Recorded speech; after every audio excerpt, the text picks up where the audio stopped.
As the Japanese population continuously declines with fewer babies, foreigners are more and more visible in Japan and feels like much more than 3% of the population. It's only still a couple of percentage of the total population. It's not big, but it's such an aging society here and population shrinking.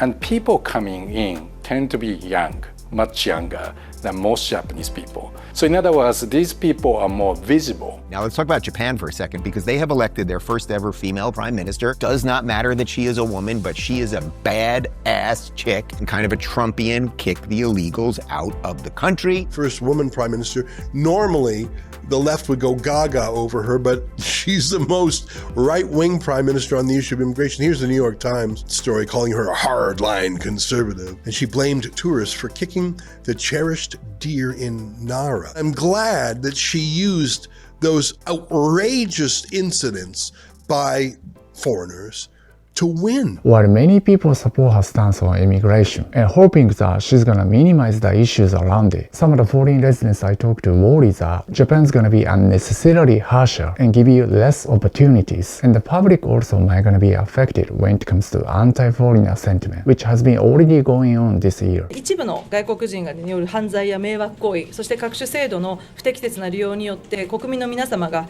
不安や不満、不公平感を感じていらっしゃるというのは今の現状だと思います。As you might know, policies toward foreigners have recently become a center of political issues, as the concerns been prominent in some cities like Kawaguchi. So it makes sense that she kinda has to take a stronger approach to meet the demand of the public. But on the other hand, labor shortage has been more and more concerning, and many in the business community called for greater acceptance of foreign workers. Not to mention that some people strongly claim they are important assets for Japan, so should be more accepted as a part of the country. 一緒に仕事している、職員の方と話をしたら本当に真面目に働いてくれるって話をしている。この人たちがいないともう立ち行かない。この国で一番重要な仕事さえも外国の方々が代わりにやってくださっている状態。While many people might still resist to accept foreign-born or mixed-race person as a part of the country, in a way they are becoming more and more recognized, and their voices might be slowly becoming heard depending on the municipality. He's one of those who are born outside Japan and yet became a representative of the prefecture. He points out these people could be great assets in Japan's politics in many ways. There are policies that other countries have developed for the same problems that Japan has. In some cases, they are reinventing the wheel. That is to say,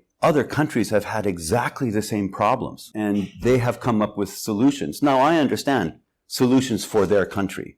But at the same time, some of these programs, some of these policies could be imitated instead of reinvented themselves. I just want people in the administration to know that there are other solutions. There is more than one way to skin a cat. The issue is foreigners don't get their citizenship so often, so they're not eligible to run. If you can fulfill the basic requirements, and one of the requirements is that you can read and write Japanese, then you can get elected in Japan. I think it doesn't even really matter about the color of your skin or anything. We bring our own ideas, offer their own solution. To give you some context for the city he's been residing in, Tsukuba is one of the few cities in Japan where population has been growing and many young families are moving in with a lot of nature and also research or educational institutions. The schools are just everywhere. And there are also like a lot of parks. There are 400 parks in Tsukuba. So many of the young families, of course, they love living in Tsukuba. What I noticed about other cities is that if your grandparents or great-grandparents were not born in that location, you are still kind of soto, right? Whereas even the Japanese who live in Tsukuba are all from somewhere else. In terms of developing relationships, it's much easier in Tsukuba simply because it really doesn't depend on where you are from. That includes the Japanese people as well. That is to say, everyone is welcome in Tsukuba. Tokyo is very similar, like people are from everywhere else, so it's the same. Except it's way more expensive and difficult to raise your kids in Tokyo. So they got mainly single households, which is expected to be more than half in the future. But Tsukuba is different that they get much more families and children. In other words, much more family friendly. Having said that, it doesn't mean Tsukuba has no issues or concerns. Just like most other cities, population has been aging, which is affecting many industries. And with the rise of foreign workers, some of the residents are are quite concerned. They are certainly becoming concerned. And, you know, I get their concern. But the reality is that we have this issue with the aging population. When I'm in my government, you know, we study this. And it's very clear that we have to bring in these people. And if we don't, we are going to see a collapse of many industries. The Japanese society needs to be retrained, has to have the way they think changed, in that when they see people from different countries, that they don't just like, oh, freeze and like, oh my God, you know. We have to train people why they are here. We, you know, explain to them that these people are necessary. Try to include them in our society. Canada, for example, 20% of all of the people who are Canadian citizens were not born in Canada. How is this possible? It's because the Canadian mindset is that when people come, so when will you get citizenship? And in Japan, like especially in the 90s when I came, it was like, where are you from? What do you do? When will you leave? Implication is that we'll put up with you for a few years, but eventually move on. That has to change. Having said that, to give you the other side perspective, some of the politicians I talk to are quite against immigration and sound alarm, referring to a message of Charlie Kirk, who has been more and more popular in Japan recently. So a very simple question that I would ask here in Japan that I mentioned in my speech: do you want school children in Japan to learn Japanese, the language? Of course you do, right? But not Arabic. And we laugh, but you know what? People in London would have laughed 40 years ago in an event just like this. The problem is that Tokyo is so nice and that Japan is so great that you're almost in a place where it's very easy to be apathetic. Oh, this will never happen here. Remember they said the sun would never set on the British Empire. It wasn't war that took down the British Empire. It was mass immigration. So you must enter with a sense of cautiousness that this can have a very serious impact on what people care about most. 今まで単一文化、ほぼ単一文化でやってきた我々日本人にとって、そう簡単に異文化と仲良くやっていけるかって、そんなに単純かということなんですね。外国人人材に頼ろうとするから、依存しようとするから、川口市なんかではもうどこの国だかよくわかんないような状況になっている。23区内でもありますよね。日本という国を壊してしまおうという。ミサイル撃ち込んできたりね。これは目に見える危機で、国民も、これはまずいぞと。やっぱり非常に立ちが悪いのは、目に見えない内なる侵略と私は言ってるんですけれども、すごく大きな問題だと思いますね、そこがね。入り口であるルールをちゃんと厳格するということをやるのが先だと思います。なんですかな、日本って島国だから、日本人しかいない島国なんで、単一民族。例えば日本の文化、カルチャー、日本語なんてわかるわけないじゃないですか。こういうことはしちゃいけませんよって、ルール違反とか。他の外国人入れる必要ないんじゃないか。So what about regular residents? Though most of them I talk to in my city say that foreigners are necessary and important assets, some are still quite concerned or conflicted. 実際のところ確かにもう工事現場とか農業とかすでにもうやっぱ移民の方の労働力なくして成り立ってないかなっていうような現状がある中で、そこで何かこう住民同士の交流とかがうまく機能しないというか、結局その知らない外国人たちが働いてくれてるって終わってしまうと、今もそうだと思うんですけど、すぐそういうヘイトの問題が出てきて、スケープゴートみたいに例えば経済状況が悪くなったりとか、そういうことで移民が犯罪者なんだとかっていうような、噂が広まったりとか、交流のないままに受け入れていくと、よりそのアグレッシブな形での差別とかが起こるんじゃないかなっていうところで、そこがそうですね。私の中でもちょっとどうすればいいんだろう。In Japan right now, there's actually a division between like the communities of, I don't know, people from other countries and Japanese people. Like it's divided, it's separated. Pretty much anywhere else in the world, after living there for enough years, you'll kind of like fit in. Like you'll feel like you belong there. But I know that even if I live in Japan for the rest of my life, I know I'm never gonna become Japanese. At my dorm, there are some Japanese residents and I try to speak to them in Japanese. If I would engage in conversation with Japanese people in Japanese, they would reply to me in English. I don't know if assimilation is really possible. Maybe they think that I don't understand what they're gonna say in Japanese, so they switch to English. But I'm here for learning the language. If I don't get exposed to that kind of dialogue, I will not improve. Japanese is a very hard language to learn for foreigners. Based on what I hear personally in my neighborhood, seems like there's not enough chance to speak and improve the language gradually, which make it hard for them to integrate into a Japanese community. Though you could surely practice before coming here, it might be quite difficult depending on your country. Japanese language it's only spoken here in Japan, of course. In America, I think it's not even available to learn at most schools. It's not a commonly learned language, so it's very challenging. Many of them even make an effort to go to a school and pay for a proper Japanese lesson. But for example, in my field of work, I don't have to speak Japanese because I work in an international environment. I'm not allowed to speak Japanese to my students. There needs to be like more meeting spots and I think event or something where everyone can come together. I'm also the problem in a way that I'm shy. If I can't speak properly Japanese, I just don't speak because I'm a perfectionist. So it's also, I'm part of the problem. I totally get why there's a concern over immigration and I completely get young people now starting to see this a problem. I don't think it's as big of a problem as people might think. Immigrants that come into Japan actually do a pretty good job of adjusting to that culture of conformity. I personally haven't had any issues.